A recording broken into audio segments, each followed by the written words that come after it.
नमस्कार सर्वांना, कसे आहात सर्वजण? स्वागत आहे तुमचं पुन्हा एकदा प्रणित किचन मध्ये। तर आज आपण बनवणार आहोत आवळ्याचा आंबट गोड तुरट असा मुरंबा। त्यासाठी मी एक अर्धा किलो आवळे घेतलेले आहेत। लास्ट संडेला मी मार्केट यार्ड मध्ये गेलेले होते, तर तिथून मी अर्धा किलो आवळे घेऊन आले। 70 रुपये किलोने आवळे भेटत होते, पण मी अर्धा किलो आणले। म्हटलं अगोदर अर्धा किलो आवळ्याचा मुरंबा बनवून पाहावा कसा होतोय तो। जर चांगला झाला तर नेक्स्ट टाइम 1 किलोचा बनवेल। तर हा जो व्हिडिओ आहे याच्यामध्ये मी आवळ्याचा मुरंबा कसा बनवला हे तुम्हाला मी दाखवणार आहे। तर शेवटपर्यंत व्हिडिओ नक्की पहा।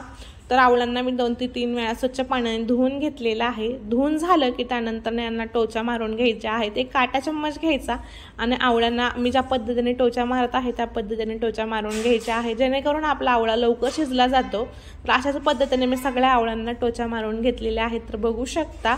आता पुढची प्रोसेस पाहूया। त्यासाठी आपण आवळे जे आहेत ते शिजायला ठेवून देणार आहोत। कढईमध्ये मी पाणी अगोदरच ॲड करून घेतलं होतं 1.5 ग्लास, आणि कुकरचं भांडं उचलून डायरेक्ट कढईमध्ये ठेवायचं। झाकण ठेवून 20 ते 25 मिनिटं छानपैकी शिजवून घ्यायचं आहे।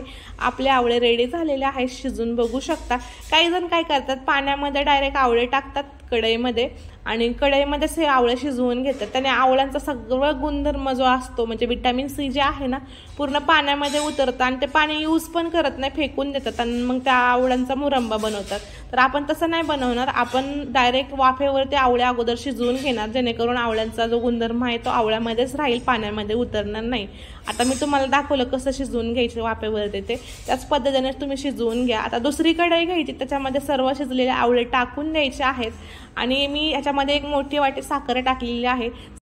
300 ते 350 ग्रॅम साखर ॲड करायची आणि त्याच्यामध्ये थोडंसं लवंग टाकायचे आहे आणि दालचिनीचा तुकडा टाकायचा आहे। त्याने टेस्ट खूप छान येते, म्हणजे आवळ्याच्या मुरंब्याला फ्लेवर येतो छान असा आणि वास पण खूप छान येतो। जास्त दिवस आवळ्याचा मुरंबा पण टिकतो, त्याच्यामुळं हे नक्की टाका। इलायची असेल तर इलायची पण टाकू शकता आणि सर्वांना व्यवस्थित असं मिक्स करून घ्यायचं आहे साखर वितळेपर्यंत।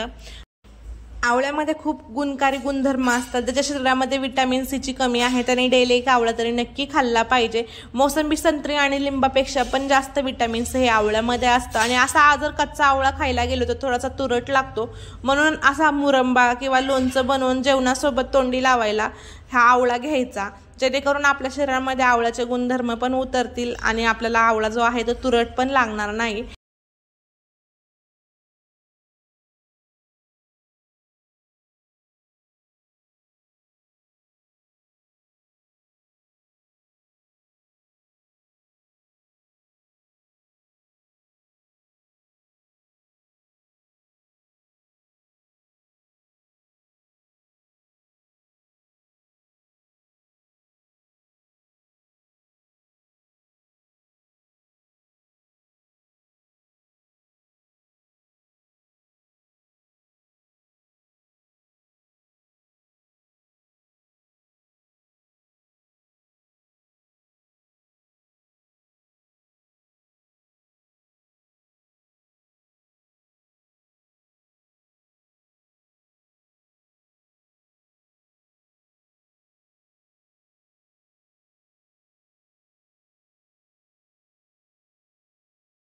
आवळ्यामधलं साखरेचं पाणी आटेपर्यंत आपल्याला हा आवळा शिजवून घ्यायचा आहे। 10 ते 15 मिनिटांनंतर बघू शकता आपलं साखरेचं पाणी जे आहे पूर्ण आटलेलं आहे आणि आपला आवळ्याचा मुरंबा रेडी झालेला आहे। याला थंड झालं की हवाबंद भरणीमध्ये भरून ठेवायचं। एक 12 महिने हा मुरंबा आहे तसंच राहतो आणि टेस्ट पण तशीच राहते। तर तुम्ही माझ्या पद्धतीने हा आवळ्याचा मुरंबा घरी नक्की ट्राय करून पहा।